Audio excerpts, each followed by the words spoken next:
Hi guys, welcome back to my channel. Today is a casual video. आज हम बातें करेंगे. Basically मैंने अपने चैनल पे आप लोगों से पूछा कि if you guys want a wedding series जिसमें मैं wedding related content बनाऊं, and I got an overwhelming response and most of you said yes. I've already made a video on a makeup kit, wedding makeup kit जो है जो आप पाकिस्तान में easily available products के साथ बना सकते हैं. When I filmed that video, I was heavily pregnant. I think I was 9 months pregnant when I made that video. उसमें मैं काफ़ी थकी हुई और exhausted लग रही हूँ, काफ़ी फूली भी लग रही हूँ. So if I look really weird in that video, it's because of that. But I still stand by all those products जो भी मैंने आपको उस वीडियो में recommend किया था. I still stand by it. उस वीडियो की क्वालिटी बहुत अच्छी नहीं है. मेरी कोई भी वीडियो की बहुत अच्छी क्वालिटी नहीं होती. मैं अपने फ़ोन पे अपने कमरे में किसी भी कोने में बैठ के फिल्म कर लेती हूँ. आई डू नॉट पे अ lot of attention on my equipment and settings because I feel like this is a channel where I'm just talking to you guys and you guys are my friends and I'm your friend and we help each other. आप लोग मुझे कुछ बताते हैं, मैं आप लोगों को कुछ बताती हूँ. So this channel is not very fancy for aesthetics, it's to help each other out. तो मेकअप की किट मैंने already बनाई हुई है, so I'll link that. But I know कि a lot of skincare related videos are asked for, so मैंने सोचा I'm going to start with a very casual, easy sort of a video which is basically how to start prepping your skin before your wedding. So मेरी शादी को 4 years हो गए हैं. Like I feel so old now. 4 साल पहले जब मेरी शादी हुई थी, मोस्ट लोगों का 1 साल का वो पीरियड होता है जिसमें वो एंगेजमेंट के बाद उनकी शादी में उनके पास 1 साल का टाइम होता है. किसी के पास 6 months होता है, किसी के पास और कम, but generally it's 1 year. I had about 10 months I think. उस वक्त I started paying attention to my skin, but now looking back like in retrospect I feel like कि वो जो 1 साल है उसमें मैं अपनी स्किन के लिए बहुत कुछ और कर सकती थी. So as a person who has gone through that period and looking back आपको अपनी mistakes का भी पता चल जाता है. I want to share all that I feel a bride to be should do in that 1 year or 6 months और जो भी आपके पास time frame है उसमें आपको अपनी skin के लिए ऐसा क्या करना चाहिए. Because makeup is important, yes, आप उससे अच्छे लगते हैं, you feel good about yourself, but you feel even better about yourself if you have good skin. Good makeup starts with good skin. अगर आपकी स्किन अच्छी है, मेकअप ऑटोमेटिकली अच्छा लगना शुरू हो जाएगा. ये सारी टिप्स जो मैं आज दे रही हूँ, प्रोडक्ट स्पेसिफिक टिप्स नहीं दे रही, मैं आपको जनरली बता रही हूँ कि what your 1 year should look like. आपको किन चीज़ों के बारे में सोचना चाहिए, किन चीज़ों से रुकना चाहिए और अवॉइड करनी चाहिए. So it's sort of like what you should be doing in that 1 year that you have, और 1 year और 6 months जो भी आपका टाइम फ्रेम है उसमें आपको क्या करना चाहिए. Anyway, so I hope you guys find this video helpful and आपको इससे कुछ tips मिल जाएं. I'm going to make a lot more other videos on wedding related content, but this is a start, so this is a casual chit chat sort of a video where I'm just going to give general tips and I hope those are helpful for you. आज I was experimenting with my eyeshadow and I feel I overdid it क्योंकि मैं बहुत casually मैंने आज film करना था, लेकिन मैंने आई मेकअप कुछ ज़्यादा ही फैंसी कर लिया and I feel so awkward. I am like what did I do. I was just trying a new eye shadow palette and I think I went overboard. Anyway, without making this intro super long, which I'm sure it's already very long, let's start with the video. So 1 to 6 months before you're getting married, what should you start looking into and what should you start doing? Number 1, figure out your problems, your skin problems and what you need to target. एक या तो dermatologist से, esthetician से, या फिर अगर आपको खुद पर्सनली इतनी अंडरस्टैंडिंग है अपनी स्किन की, figure out what your problem is. Is it dryness, dullness? Is it acne? Is it texture? Is it hyperpigmentation? Is it excessive oil?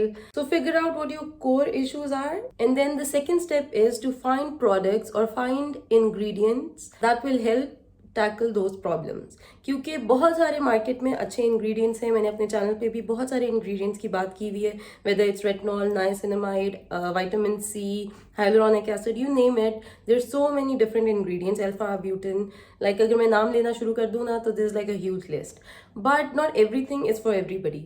अगर आप सब कुछ मुंह पे लगा लेंगे तो प्रॉबेबली आपकी स्किन ओवर रिएक्ट कर जाएगी बहुत सारी चीज़ों से and it will be a hot mess. So we don't want that.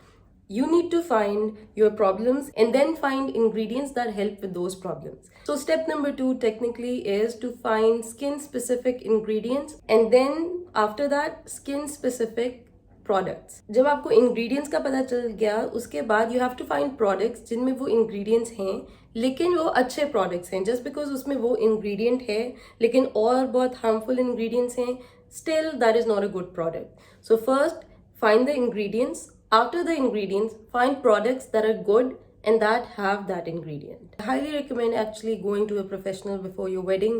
किसी esthetician या फिर dermatologist के पास एक आध दफ़ा ज़रूर जाएं और जाके अपने मसले डिस्कस करें और उनसे एक कंसल्टेशन ज़रूर लें. लेकिन if you don't want to and you want to research on the internet, the thing is internet is full of a lot of misinformation, so it's always better to talk to a professional in person. But that's, you know, just a suggestion. बहुत सारे लोग ये follow नहीं करते, specially in Pakistan. I feel like लोग कहते हैं बस हमें कोई ऑनलाइन बता दे, कोई इन्फ्लुएंसर बता दे, हम उसकी इन्फॉर्मेशन से ना हम अपनी स्किन के रूटीन बिल्ड कर लेंगे. Finding the right people is also really important, जो कि आपको अच्छी इन्फॉर्मेशन दे रहे हो. मैं अपनी बात बिल्कुल नहीं करी. There are so many amazing dermatologists and estheticians on the internet, so maybe watch their videos and go to reliable sources. Anyway, after you find those ingredients and products, invest in good skincare. I know कि थोड़े पैसे लगते हैं. अच्छे skin के products जो होते हैं उनमें आपको थोड़ा सा स्पेंड करना पड़ता है. If you want good skin, unfortunately अगर आपको कुछ भी अच्छा चाहिए ना, आपको थोड़ा सा इन्वेस्ट करना पड़ता है. And specially if you getting married, so you know, investing in your skin is a very good idea. So start investing in good skincare products after doing your research. First year से लेके 6 months का जो time है ना, that's trial and error, where you're finding out कि मैं किसी product से react तो नहीं करती या किसी ingredient से react तो नहीं करती, कौन से अच्छे इंग्रेडिएंट्स हैं जो मुझे सूट करते हैं, जो सूट करता है वो आप अपनी स्किन केयर रूटीन में डालते रहें. So after trial and error, build an effective skin care routine. एक स्किन केयर रूटीन जिससे आपको पता है कि दिस इज इफेक्टिव. मैंने 6 months में I figured it out and I am going to stick to this good skin care routine. Cleanser, moisturiser and then sunscreen. ये 3 चीज़ें बहुत इंपॉर्टेंट है. Find a skin specific moisturiser if you have oily skin और dry skin. Water based अगर आपकी oily skin है, कोई thick emollient किस्म का मॉइस्चराइजर अगर आपकी ड्राई स्किन है. Figure out which one is for you and then add that in your skin care routine and then stick to it. आपको रात को सोने से पहले, no matter how tired you are, have to wash your face and have to wash your face twice, in the sense ke introduce double cleansing. I figured this out quite late, but double cleansing is so important. एक दफ़ा मुंह धोने से कभी अच्छी तरह सारा गंद नहीं उतरता, specially if you wearing makeup. आजकल का जो मेकअप है ना, वो बहुत ही ज़िद्दी किस्म का मेकअप है जो कि बहुत आराम से नहीं उतरता. So just make sure कि you find a cleanser that suits you, but also introduce maybe a micellar water or a cleansing balm जो कि ऑयल क्लेंजर होता है, ताकि आपका मेकअप और सनस्क्रीन अच्छे से आपकी स्किन से उतरे और फिर आप नेक्स्ट स्टेप पे जाएं. बिकॉज मेकअप उतारना is very important because it can cause acne, it can cause skin dullness, it can cause premature aging. There's so many problems that can stem from leaving your makeup or your sunscreen on throughout the night. उसके बाद एक sunscreen. Make sure, बहुत सारे लोग ingredients जो होते हैं sunscreen के, उससे उनकी स्किन रिएक्ट करती है, सेंसिटिव होते हैं. तो फाइंड आउट कि अगर आपको मिनरल सनस्क्रीन सूट करता है, केमिकल सनस्क्रीन सूट करता है, कॉम्बिनेशन वाला is fine for you. Find a good sunscreen, preferably fragrance free, and stick to that throughout this 1 year. Very important. Sun damage जो है वो आपकी स्किन बैठे बिठाए काफ़ी हद तक ख़राब कर सकता है. Okay, so after you found good cleansers, moisturisers and sunscreen, और कौन सी चीज़ें जो आई फील एक ब्राइड को अपनी स्किन केयर में ज़रूर ऐड कर लेनी चाहिए. अगर आपके पास 1 साल से 6 महीने है ना, आई हाईली रिकमेंड कि आप रेटिनॉल अपनी स्किन केयर में ज़रूर इंट्रोड्यूस करें. I feel everyone, no matter what your skin issues are, retinol is something that will help pretty much everyone. सो अगर आपके पास इतना टाइम पीरियड है, बिकॉज रेटिनॉल के साथ थोड़ा सा एडजस्टमेंट टाइम होता है. आपकी स्किन थोड़ा सा शुरू में वॉलेटाइल हो जाती है, रिएक्ट करती है, और फिर वो it becomes better. So it gets bad before it gets good. तो पहले थोड़ी बुरी होती है और फिर अच्छी होती है. तो आप रेटिनॉल अपनी स्किन केयर में ज़रूर ऐड कर लें, तो आपके आधे से ज़्यादा मसले जो स्किन के हैं ना, रेटिनॉल टैकल कर लेता है. डोंट स्टार्ट, अगर आपकी शादी में 1-2 महीने रह गए ना, don't start a couple of months before your wedding. So there is this time frame जब आपको रेटिनॉल के यूज टू होना होता है, तो वो वाला टाइम आप अपनी शादी के करीब बिल्कुल ना लाएं. So if you don't have a lot of time, do not add retinol, वो बात के लिए छोड़ दें. After that I highly recommend कि आप एक ब्राइटनिंग सीरम ज़रूर अपनी स्किन केयर में ऐड कर लें. अब ब्राइटनिंग सीरम में I feel like vitamin C is a good option. But अगर आपको स्पॉट्स या हाइपर पिगमेंटेशन जैसे आपकी प्रॉब्लम है, I feel like alpha arbutin is also a really good ingredient. The ordinary का एक प्रोडक्ट है जिसके अंदर विटामिन सी और अल्फा आर्ब्यूटिन दोनों हैं। I've personally used it and I feel like that is a very good serum which can help a lot of people, and personally I've seen results with that. I'll add a picture. So I feel like in the morning maybe you can start using that because it's a good brightening serum. Otherwise you can find some other affordable या फिर और expensive. There's so many good expensive ones as well. Find a good brightening serum and add that in your skincare routine. Okay, the other few things that you can do during that 6 to 1 year का जो time frame है, start eating right. Water intake आपकी अगर ज़्यादा होगी, it shows on your skin. Improve your diet and start having more water.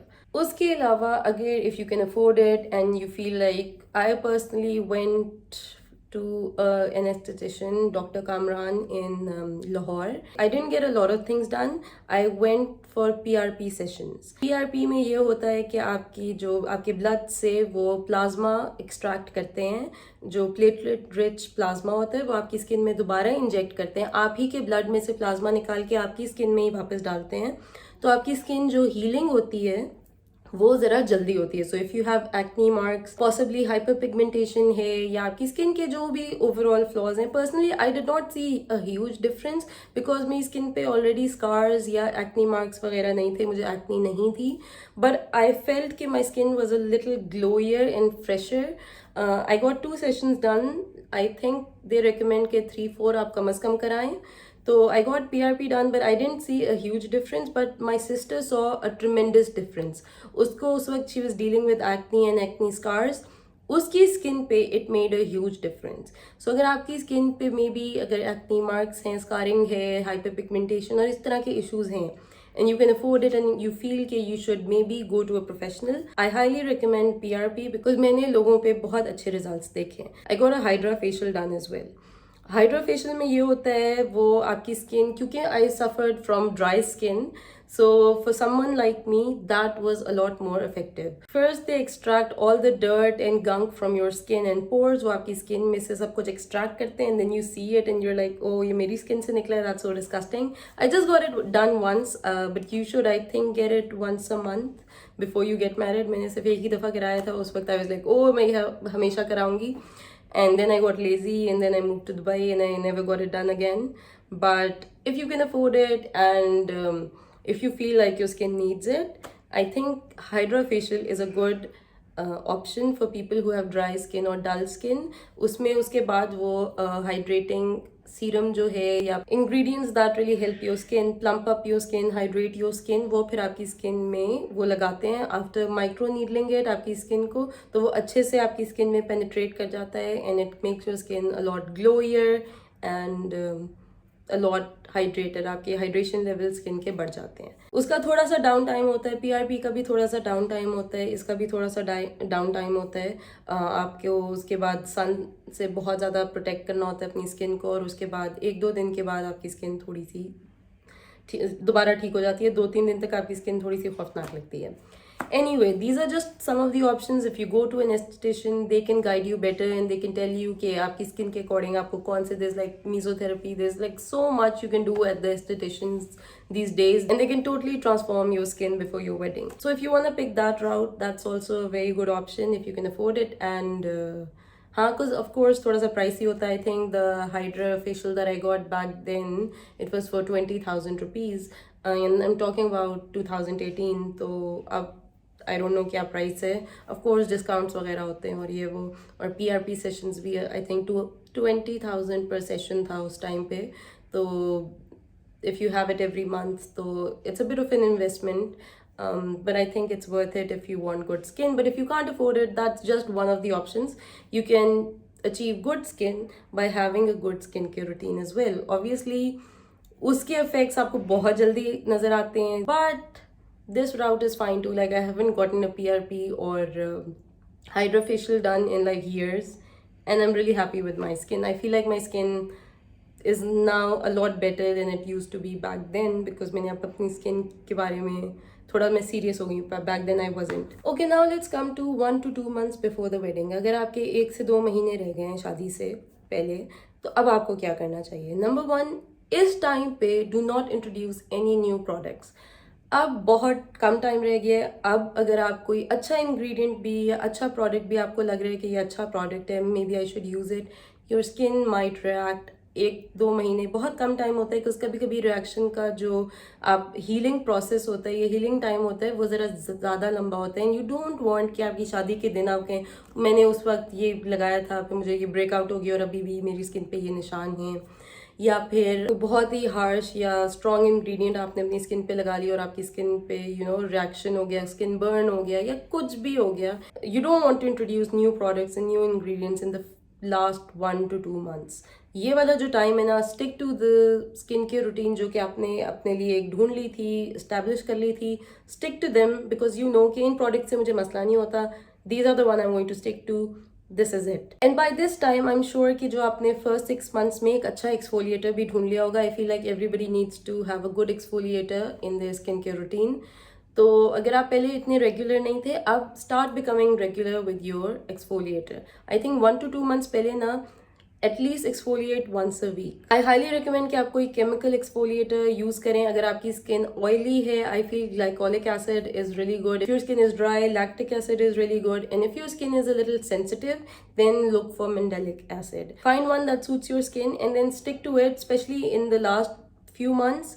थोड़े से regular हो जाएं, because removing your dead skin again and again will bring out brighter, fresher skin on the surface. And I feel शादी के 1 हफ्ता पहले ना आप एक्सफोलिएशन छोड़ दें, बिकॉज कभी कभी एक्सफोलिएटर से रिएक्शन हो जाता है, क्योंकि वो कभी हार्श हो जाता है. तो अगर आपने 1-2 महीने पहले रेगुलर हुए हुए हैं और 1 हफ्ता आप छोड़ भी देना, तो you will still have fresh skin at the end of your wedding or the day of your wedding. So I feel के last few months may become really regular with your exfoliator. Okay, another thing I feel you should start doing more regularly, आप जरा regular हो जाएं, is masking. Find good masks in that वो जो 6 months का जो period था ना, 1 साल से 6 months, find a good mask जिससे आपकी स्किन बहुत अच्छे से रिएक्ट करती है. उसके बाद आपकी स्किन सॉफ्ट स्मूथ हो जाती है, depending on your skin type. Personally I started using hydrating mask. Korean mask बहुत अच्छे थे. I don't remember the brand, but I started using a lot of Korean brand. मैं उसको हर फ्यू डेज के बाद यूज करती थी, कभी कभी हफ्ते में 1 दफा. And I felt like my skin became a lot softer. Hydration level मेरी स्किन के बहुत इंप्रूव हो गए थे. अगर आपकी स्किन अच्छे से हाइड्रेटेड है ना, उसके ऊपर मेकअप बहुत अच्छा बैठेगा. आपकी स्किन नेचुरली हेल्दी लगेगी, नेचुरली ग्लोई लगेगी, and you'll just look better. Hydration levels आपकी स्किन में अच्छे होने चाहिए, even if you have oily skin और ड्राई स्किन और सेंसिटिव स्किन और any sort of skin. Obviously drink a lot of water and then add products in your skincare routine like hyaluronic acid or sheet masks or masks, जिससे आपकी skin के hydration levels बढ़ जाए. Okay, another thing you should start doing a couple of months before you get married is कि अपने manicures और pedicures बहुत frequently लेना शुरू कर दें. Whether you're getting at home manicures and pedicures खुद आप लोग अपनी खुद ही कर रहे हैं या फिर आप जाके कहीं से करा रहे हैं. ऑब्वियसली जाके कहीं से कराते हैं, वो प्रोफेशनली बड़े अच्छे तरीके से करते हैं. I started becoming really regular in the last 2-3 months. पहले मैं महीने में 1 दफ़ा बहुत रेयरली उस तरह करा रही थी, but then it became a weekly thing. Other than that, for 1 to 2 weeks, stop eating very salty or even salty food completely, and also very sugary food या बहुत sweet खाना. बिकॉज जो बहुत सॉल्टी खाना होता है ना, उससे आपकी ब्लोटिंग बहुत ज़्यादा हो जाती है और आपकी स्किन जो है नेचुरली डल लगने लगती है if you eat a lot of salty food. Oh and one more important thing, get those pimple patches. मेरी एक फ्रेंड थी जो इज गेटिंग मैरिड, और ऑब्वियसली स्ट्रेस की वजह से और सम रीजन की वजह से अक्सर लोगों को शादी से 1 दिन पहले ना गंदा सा दाना निकल आता है. And that's everybody's worst nightmare. Like it's one of the worst things. Like यार इतना अजीब सा दाना 1 दिन पहले, कल मेरी शादी और आज ये क्या बन गया. सो gate those pimple patches. Those pimple patches work overnight. एक रात में वो आपकी कंप्लीटली तो नहीं जाता है 1 दिन के अंदर, लेकिन 1 से 2 दिन के अंदर कंप्लीटली भी चला जाता है. बट वो आपका जो एक्टिव पिंपल है ना उसमें से गंक और सारा कुछ सक आउट करके उसको ठीक कर देता है. And there is actually another option as well. Pimple patches तो आप वो जरूर खरीद लें, इवन अपनी वेडिंग किट के अंदर वो जरूर डाल दें, बिकॉज दानों का कुछ पता नहीं कभी भी आ सकते हैं, तो those patches really help. But you can also go to your dermatologist. उनके पास एक इंजेक्शन होता है, उसका मुझे नाम भूल गया.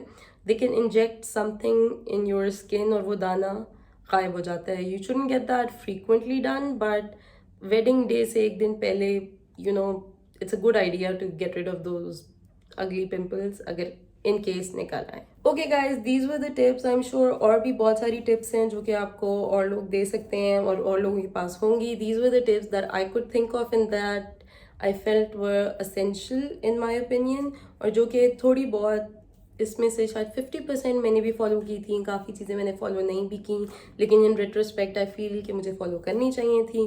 अगर आपके पास भी कोई टिप्स हैं, I am sure a lot of brides to be will find it really helpful. If you have any tips you can leave them in the comments so you can help your fellow bride to be's and you'll help me as well. This video was very random. I felt कि मैंने आपको पता नहीं is useful information दी कि नहीं दी. I felt like मैं बस बैठ के बातें कर रही थी and I wasn't telling you कि ये करता है या you know. Usually मुझे लगता है I'm giving you a lot of information on ingredients. आज मैं ज़रा general बातें कर रही थी. So I don't know if this video was useful or not. If you felt this video was useful, please do let me know in the comments because that's when I'll know कि इस तरह की videos बनानी चाहिए कि नहीं. Otherwise I'll just stick to product recommendations because I feel like that's what people want. But if you want general इस तरह की videos as well, do leave that in the comments. I will really appreciate that. So thank you so much for watching guys and I'll see you in my next video.